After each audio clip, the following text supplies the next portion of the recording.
Do not resuscitate her. My son Richard said those words like he was ordering coffee. Casual, decided. Like my life was an item on the checklist he needed to get through before lunch.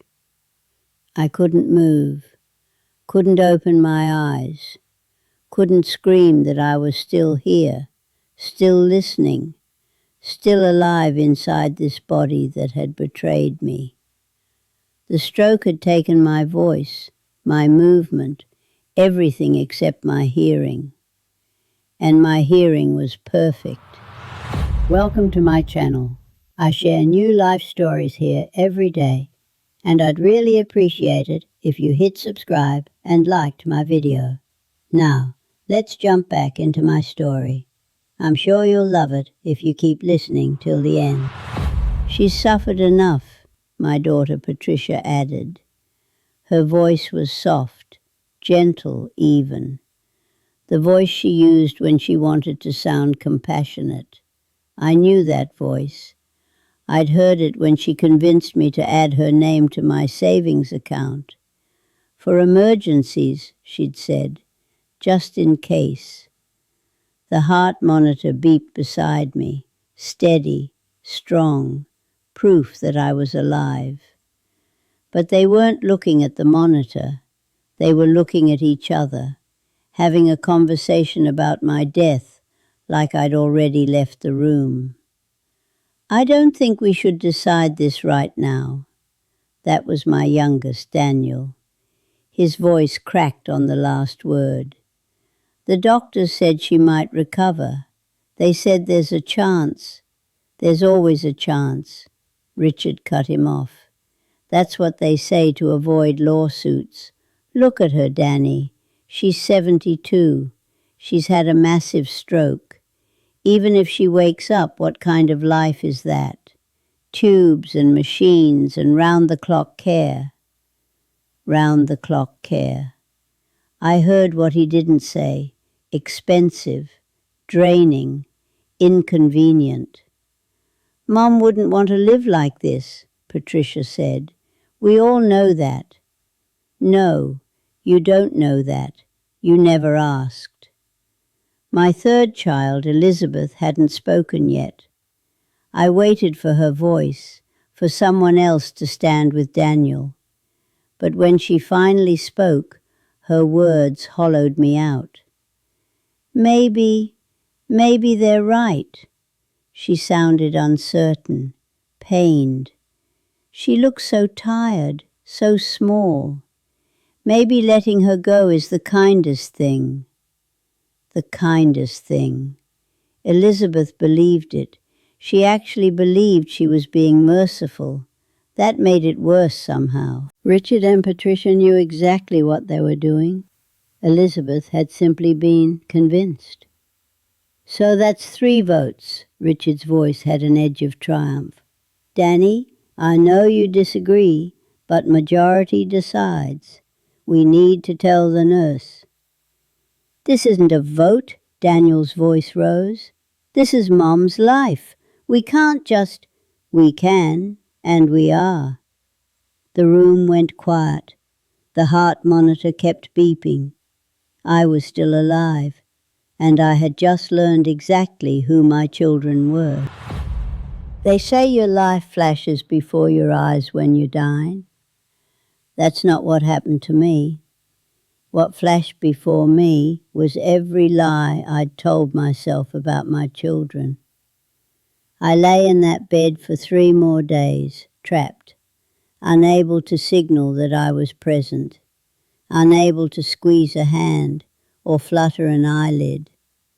The doctors called it locked-in syndrome, a temporary complication from the stroke, they said.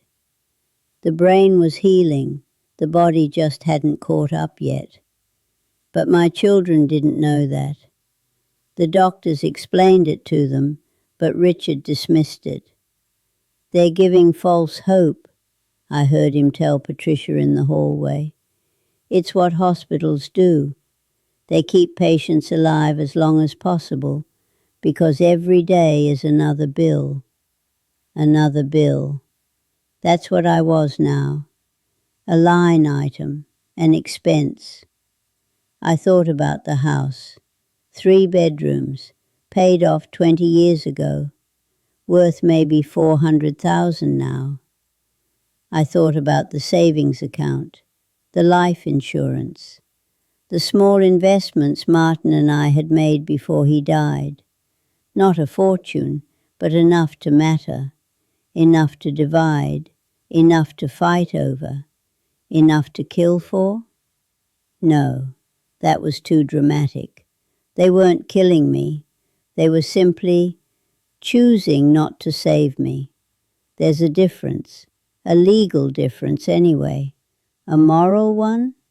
I wasn't sure anymore. Daniel came alone on the second day. I heard the door open, heard his footsteps approach the bed. He sat in the chair beside me. I felt his hand close around mine. "I'm sorry, Mum." His voice was barely a whisper. "I tried. I'm still trying. I told them we should wait. I told them you're strong, that you've always been strong, but they won't listen." He paused. I felt something wet fall on my hand, a tear. "I don't know if you can hear me. The doctors say maybe you can, so I'm going to keep talking, okay? I'm going to keep coming, every day. I'm not giving up on you, even if they have." I wanted to cry. I wanted to scream. I wanted to wrap my arms around my younger son and tell him that I heard every word, that I knew who had stood for me and who had already started dividing my possessions in their minds. But I couldn't move. All I could do was listen and remember. The signs had been there for years. I just hadn't wanted to see them. Richard stopped calling on my birthday 3 years ago. He sent a text instead, short, impersonal. "Happy birthday, Mum. Hope you're well." No call, no visit, just 12 words that took him 10 seconds to type.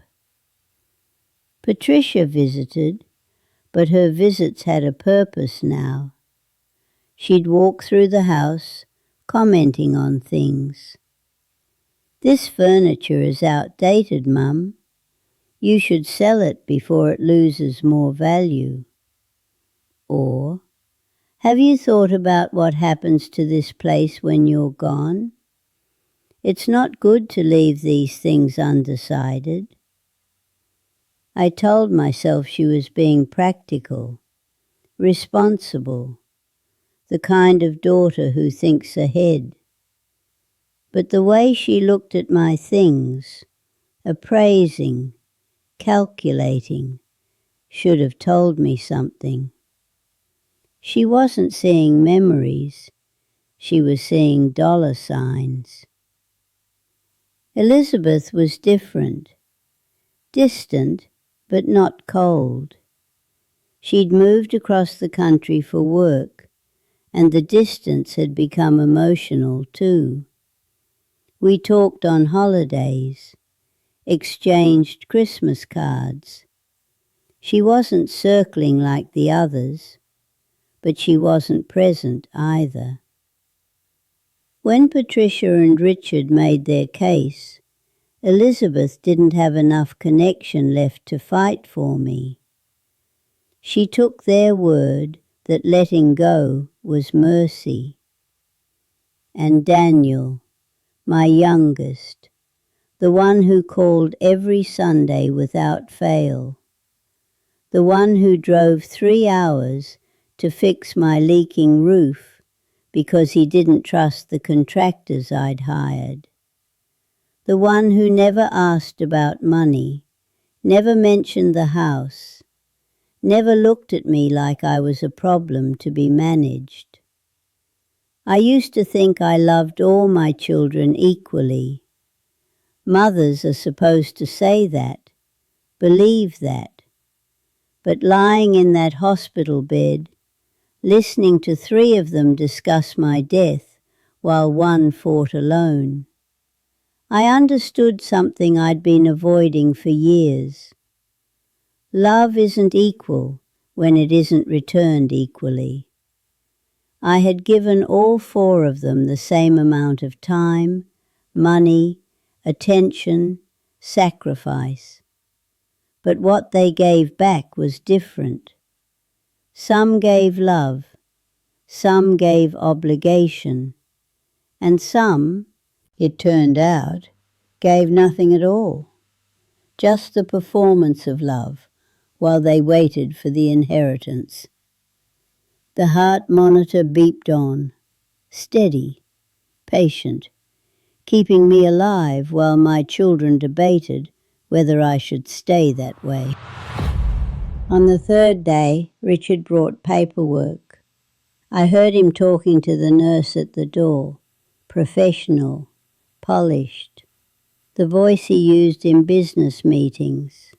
"We've discussed it as a family," he said. "We'd like to update her code status. Do not resuscitate."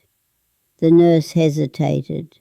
"Has she signed a DNR directive or appointed a healthcare proxy?" "I have power of attorney." My blood went cold. Power of attorney. When had I signed that? Then I remembered. 5 years ago, after Martin died, Richard had come to help with the estate paperwork. There were so many documents. I was grieving, exhausted, overwhelmed. He'd said it was routine. "Just in case something happens to you, Mum, so someone can make decisions if you can't." I'd signed without reading, trusting my eldest son, believing he had my best interests at heart. "The document is in order," Richard told the nurse.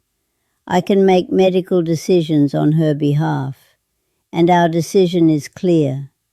"I understand," the nurse said slowly, "but I should tell you, the doctor wants to run more tests. There are signs she may be more responsive than we initially thought. Her brain activity is—" "Brain activity doesn't mean quality of life." Richard's voice hardened.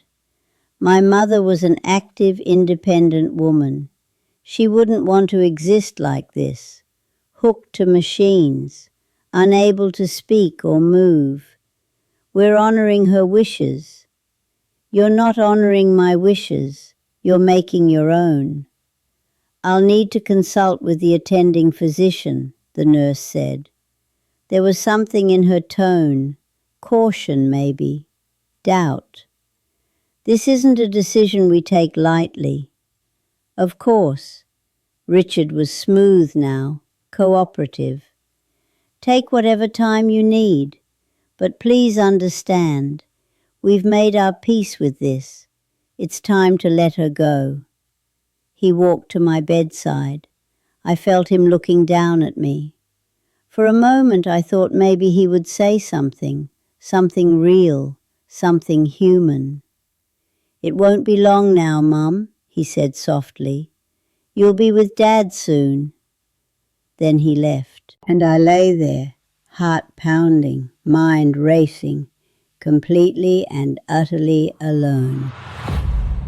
Her name was Grace. I didn't know that then, but I learned it later. She came to check on me that night, after visiting hours ended and the hallways grew quiet. I heard her moving around the room, adjusting the IV, checking the monitors, doing the small things that kept patients like me alive. Then she did something unexpected. She pulled a chair close to the bed and sat down. "I don't know if you can hear me," she said quietly. "The doctors think maybe you can, so I'm going to talk to you like you're listening." She paused. I heard her take a breath. "Your son came today, the older one, Richard. He wants us to change your code status. Do not resuscitate." Another pause. But something didn't sit right with me. The way he talked about you, like a problem to be solved, not a person to be saved. My heart rate increased. I saw it later in the records, a small spike right at that moment. Grace noticed too. There, her voice sharpened. Did you hear that? Your heart rate just changed. That's not random. That's a response. She was quiet for a moment, thinking. I've been a nurse for 31 years. I've seen families come together around a dying patient, and I've seen them tear each other apart. I've seen children who couldn't wait for their parents to die, and children who would have given anything for one more day. She leaned closer. I felt her presence, warm and steady. Your youngest son, Daniel, he's different. He was here this afternoon, crying at your bedside, begging you to hold on. That's not a man who's given up. That's a man who knows something the others don't. She stood up, and I heard her move toward the door. But before she left, she spoke again. I'm going to recommend more tests. I'm going to tell the doctor what I observed, and I'm going to make sure this decision doesn't happen until we know for certain what you want. She paused at the door.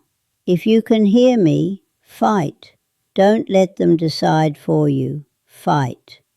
The door closed. I was alone again. But for the first time since the stroke, I didn't feel hopeless. I had an ally. On the 5th day, I opened my eyes. It wasn't dramatic. No gasp, no sudden movement, just a slow flutter of eyelids, like waking from a very deep sleep. The light was too bright. Everything was blurred, but I was seeing. After 5 days in darkness, I was seeing. Daniel was there. Of course he was. He'd been there every day, sometimes for hours. When my eyes opened, he was reading something on his phone, probably not expecting anything to change. Then he looked up. "Mom?" His voice cracked. "Mom, can you hear me? Can you see me?" I couldn't speak yet. My throat was too dry, too weak. But I could blink, and I did. Once for yes. We'd seen that in a movie once, years ago. I hoped he'd remember. He did. "Oh my God." He grabbed my hand, tears streaming down his face. "Oh my God, Mom. You're here. You're still here." He hit the call button. Nurses came running, then doctors, then more tests, more lights, more questions I couldn't answer yet. But through all of it, Daniel stayed. He never let go of my hand. "I told them," he kept saying, half to me, half to himself. "I told them you'd come back. I knew you would. I knew." Hours later, when the room finally cleared, he leaned close to my ear and whispered something that changed everything. "I didn't tell them yet. Richard and Patricia, Elizabeth. I wanted you to wake up first. I wanted you to decide what happens next." He pulled back, looked me in the eyes. "Mom, do you remember what they said? In the room that first night?" I blinked once. Yes. His jaw tightened. His hand squeezed mine.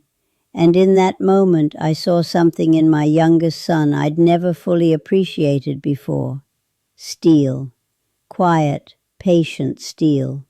"Then we wait," he said. "We wait until you're ready, and then you decide what they deserve to know." I chose not to tell them. Not at first. When Richard arrived the next morning, I was awake. He stopped in the doorway like he'd seen a ghost, which, in a way, he had. "Mom," he recovered quickly. The practiced smile slid into place. This is wonderful. The doctors said you were improving, but I didn't expect." He trailed off. I watched him recalculate, watched the gears turn behind his eyes. The DNR papers were still on file. The power of attorney was still active. I was still supposed to be dying. And yet here I was, eyes open, clearly aware. "How do you feel?" he asked. His voice was gentle, concerned, a perfect performance. I couldn't speak much yet, a few words at a time, hoarse and halting. But I could have said something. I could have let him know. Instead, I just stared at him, let him wonder. Patricia came that afternoon. Elizabeth flew in the next day. Both reacted the same way. Shock, then relief, then a strange nervousness that lingered beneath their smiles. They didn't know what I remembered. They didn't know if I'd heard, and I didn't tell them. There's a power in silence. I'd never understood that before. I'd always been the mother who smoothed things over, who explained and forgave and made excuses. But lying in that hospital bed, watching my children perform their concern, I discovered something new. I didn't owe them comfort, not anymore. Daniel kept my secret. He visited every day, same as before, but now we communicated. Notes on paper when my voice was too weak, whispers when the others weren't around. He told me what they'd said while I was unconscious. Every word. He'd written it down, dated it, kept a record. "I didn't know if you'd ever wake up," he explained, "but I wanted you to know the truth, even if it was only for me." I reached for his hand, squeezed as hard as my weak fingers could manage. "Thank you," I whispered. My voice was rough, barely audible, but he heard. "What do you want to do, Mom?" I thought about that question for a long time. What did I want? Revenge? Confrontation? Some dramatic scene where I exposed them all? No, that wasn't me. That had never been me. What I wanted was simpler and far more devastating. I wanted them to know that I knew when I was ready, on my terms. And then I wanted to watch them live with that knowledge. Recovery was slow. 6 weeks in the hospital, then 3 months of rehabilitation. Learning to walk again, speak again, hold a cup without spilling. The body I'd trusted for 72 years had become a stranger. But I had time now, time to think, time to plan, time to decide what kind of life I wanted with whatever years remained. Richard visited less as I improved. Once a week, then every other week, then monthly. His excuses were always reasonable. Work demands, travel, the kids' schedules. But I knew the truth. A dying mother was a problem to be solved. A recovering mother was an inconvenience. Patricia kept coming, but her visits had a new edge. She watched me too closely, asked too many questions about my memory, my cognition, what the doctors said about long-term effects. "Do you remember much from those first few days?" she asked once, too casually. "The doctors said you were completely unresponsive." I looked at her for a long moment, let the silence stretch. "Bits and pieces," I said finally. "Dreams mostly, voices." She paled slightly, just for a second. Then the mask was back.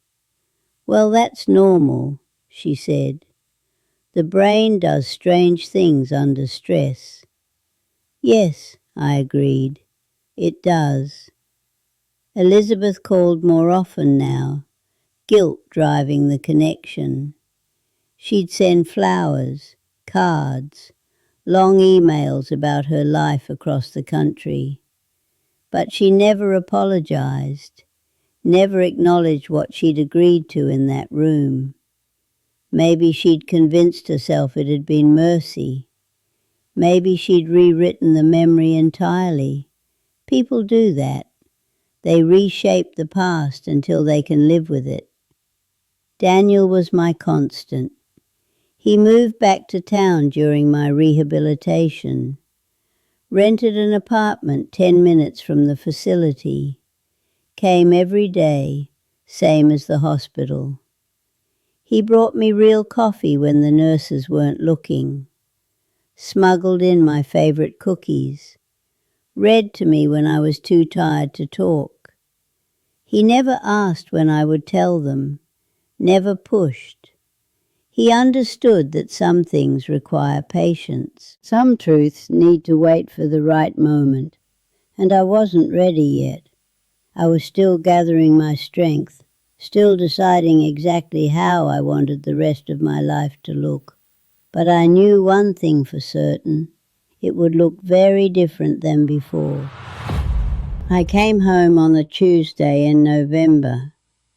The leaves had mostly fallen, and the yard needed raking. But the house was still standing, still mine. They hadn't managed to take it from me yet. Daniel brought me home. He'd cleaned the place while I was gone, fixed a few things that had been bothering me for years. New handrails by the stairs, grab bars in the bathroom, small adjustments that said, I want you to stay here. I want you to be safe. Richard offered to hire someone, Daniel said as he helped me inside. A home health aide, to check on you. I'm sure he did. I told him I'd handle it. I squeezed his arm. Thank you. The house felt different now. Familiar but changed, the way places feel when you've been away too long. I walked through the room slowly, touching things. The photographs on the mantel, Martin's old chair, the kitchen table where we'd shared 1,000 meals. This was my home, 45 years in these walls. And 4 months ago, 3 of my children had decided I should die so they could divide it among themselves. I sat down at the kitchen table. Daniel made tea. We sat in silence for a while, the afternoon light slanting through the windows. I'm going to see a lawyer, I said finally.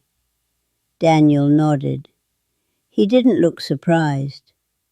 The power of attorney Richard has. I want it revoked, and I want to change my will. Whatever you need, Mom, I'll drive you. I'm not doing this for revenge.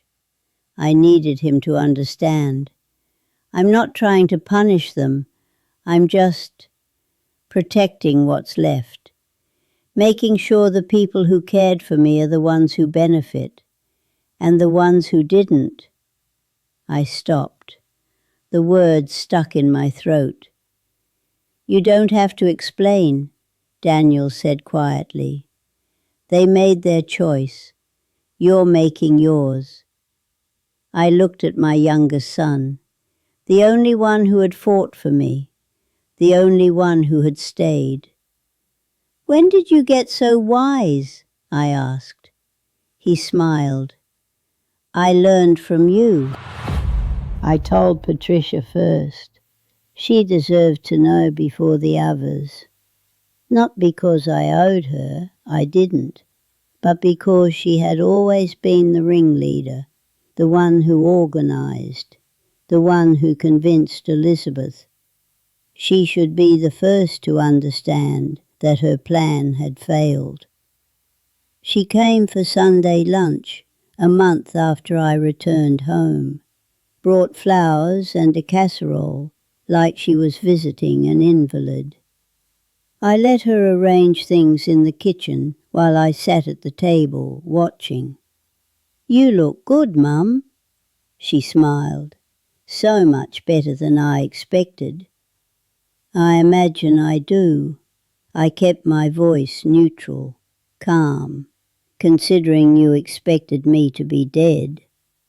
She froze, just for a second, a casserole dish suspended in mid-air. "I'm sorry?" "In the hospital, the first night, when you and Richard and Elizabeth stood around my bed and told the nurse to let me die." The dish landed on the counter harder than she intended.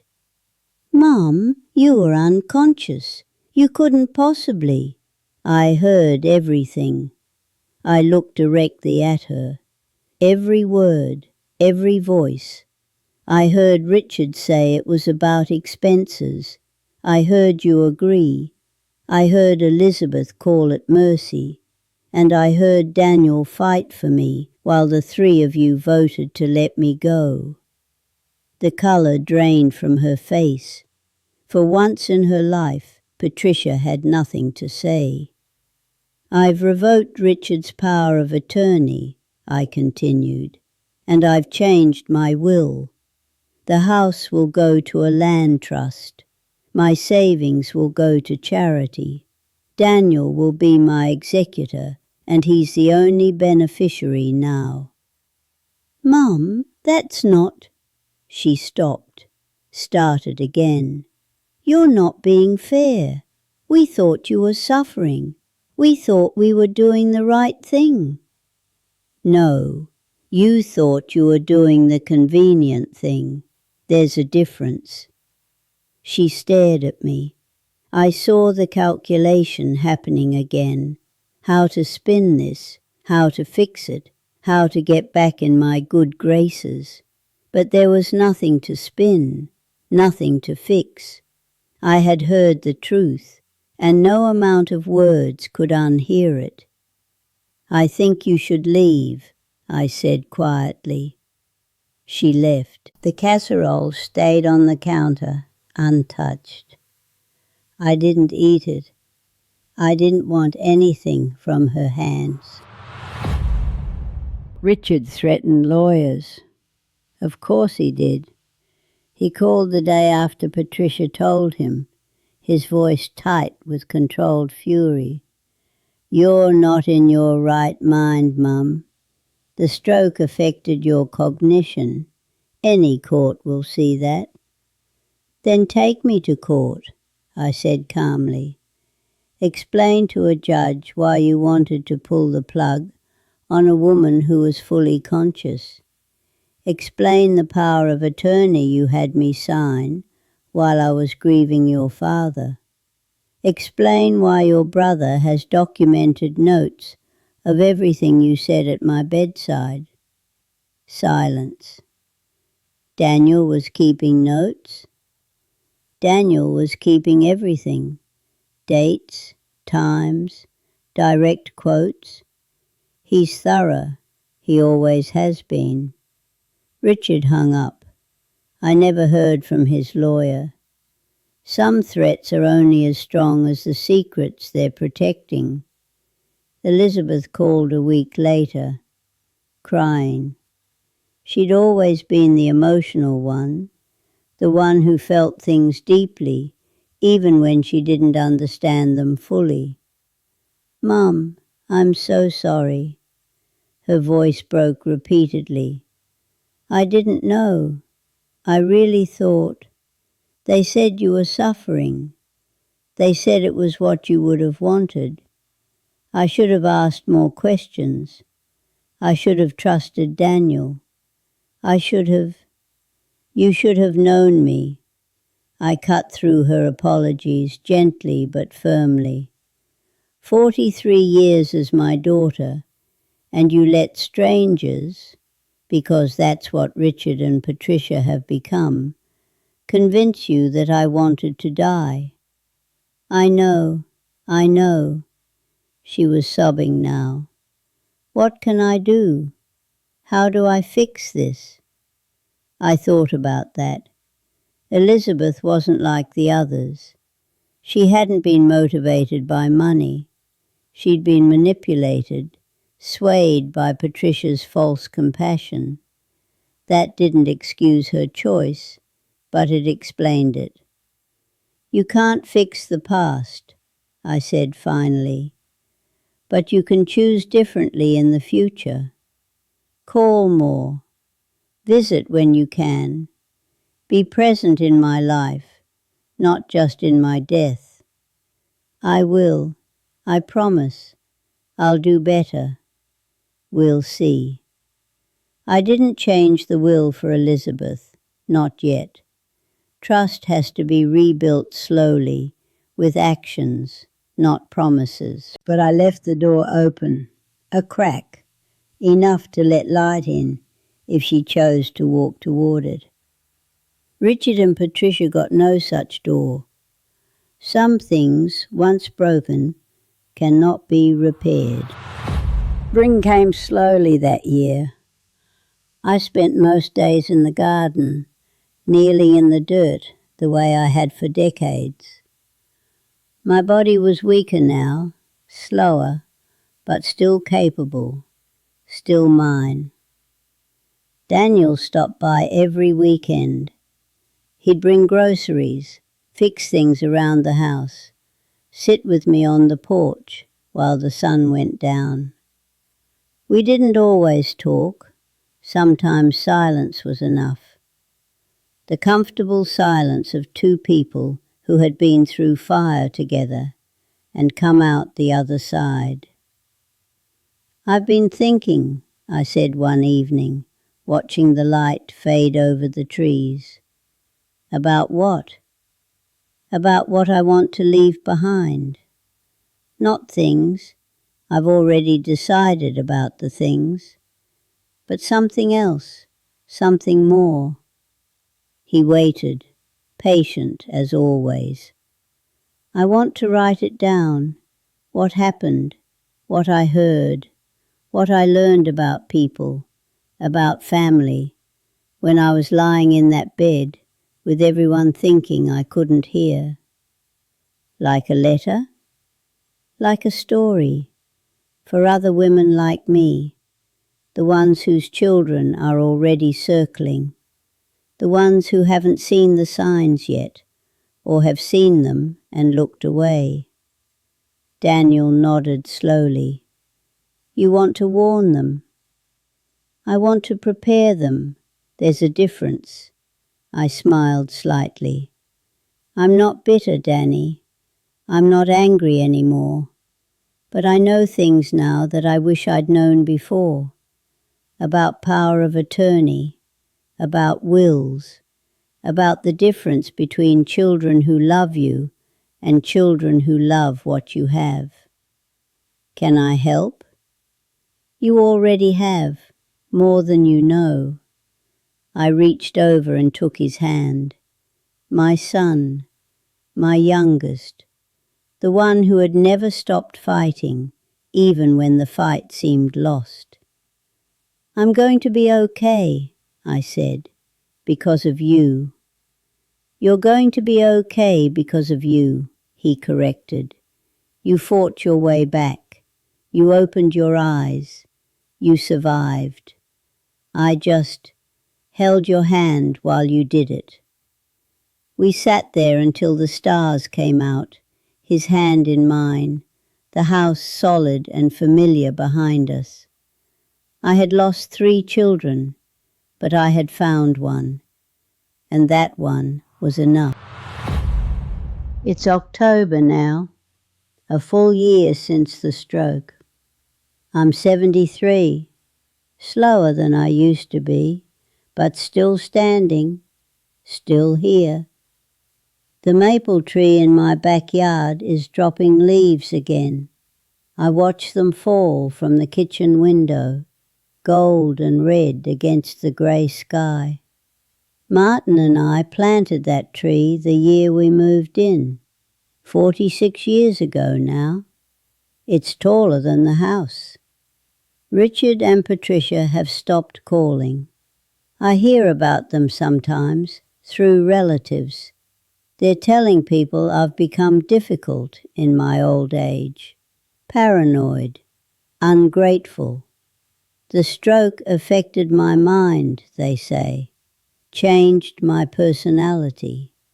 Let them say it. I know the truth. And more importantly, they know I know. Elizabeth visits twice a year now. It's not much, but it's more than before. We're careful with each other, polite, like two people learning a new language together. Maybe it will grow into something real. Maybe it won't. I've stopped predicting the future. Daniel lives 15 minutes away. He bought a house, his first, just down the road. Close enough to come when I need him, far enough to have his own life. That's the balance I always wanted for my children. Only one of them figured out how to give it. Grace, the nurse who fought for me, sent a card last month. She'd heard I was doing well. Wanted me to know she thought about me sometimes. The woman who wouldn't give up even when her body wouldn't cooperate. I wrote back, thanked her for seeing me when others had already looked away. The heart monitor is gone now, of course. No more machines, no more hospital beds, no more IV lines keeping me tethered to life. But sometimes, late at night, I still hear it, that steady beep, the rhythm that proved I was alive while my children debated letting me die. It reminds me of something important, something I almost learned too late. You are not obligated to love people who do not love you back, not even if they're family, not even if you raised them, fed them, gave them everything you had. Love is not a debt to be collected. It's a gift to be given freely and received freely too. I gave freely for 40 years. Now I give selectively to those who earned it, to those who stayed. The evening light is soft through my window. I make myself a cup of tea, too much sugar, the way Martin used to complain about, and sit at the kitchen table where we shared so many years. I am 73 years old. I have outlived my husband, survived a stroke, and heard my own children vote to let me die. And I am still here, still standing, still myself. That is enough. That has always been enough. I'm really glad you watched till the end. If you liked my story, show me by liking the video and subscribing to my channel. Write in the comments which city you're watching from and what time it is. I'm so curious to know where all you wonderful people are tuning in from.